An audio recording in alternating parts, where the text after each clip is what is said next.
Nice na kayong kuan papi. Imong balay kada sa kong tindugda pa. Ang flower di man may kasulod dira na lamang na. Hi everyone! Charot! So, nandito na naman si Mommy Grace and today is we will be going to Sambuanguita. So, galing pala ako ng school and katapos lang namin mag-report and then really successful naman. So, ngayon is pupunta tayo ng Sambuanguita to visit my father. So, si Papa sa anniversary pala ng Papa ko and dun, mag-visit tayo sa kanya and I really miss you. So, hi Papi! Happy anniversary. Yeah, happy anniversary. I miss you. Kailan ka kaya tatayo dyan and mayakap kita. Charot! So, ayun, nandito ako kay Papi dito sa Sambuanguita. So, medyo may kalayuan. Sa nakikita nyo, nabago na naman tong bahay ni Papa. Pina-new paint. Ayan. So, hindi ako makapasok kasi nga walang susi and kinumuha na lang ako ng stick para naman medyo may kalapitan dun kay Papa yung flower. So, ayan. And since nga hindi tayo kumain ng dinner and breakfast, so, pumunta ako dyan at 2 p.m. na. Kaya, dyan na lang ako kumain. So, hindi tayo na-prepare. Ayan. So, kumain na yung Disney Princess niyo.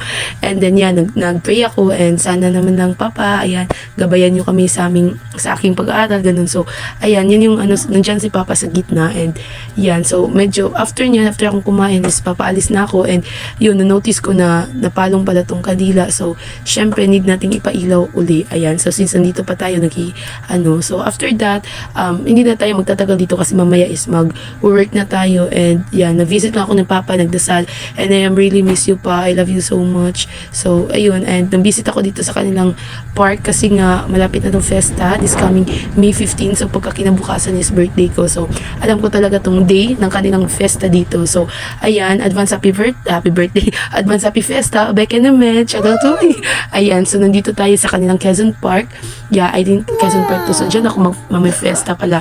Pero I don't know kung makakapunta ba. Ayan, so ito pala yung Quezon Park nila and kanina pala is meron pala silang program which is yung hahabulin yung baboy. Pero hindi nga tayo kaya na-late tayo. So, ayun lang. And we will be going home na. Thank you so much for watching. I am just updating you kasi nami-miss ko na din kayo. And, syempre, nami-miss ko na si Papi. I love you so much. And, I miss you. See you soon. Again, so wag muna. Ayan, so, thank you so much for watching. Again and again, this is your Mommy Grace. Please like and subscribe and comment down below kung taga saan kayo para naman notice natin kung saan naman nakating ng video natin. So, ayun lang. Bye!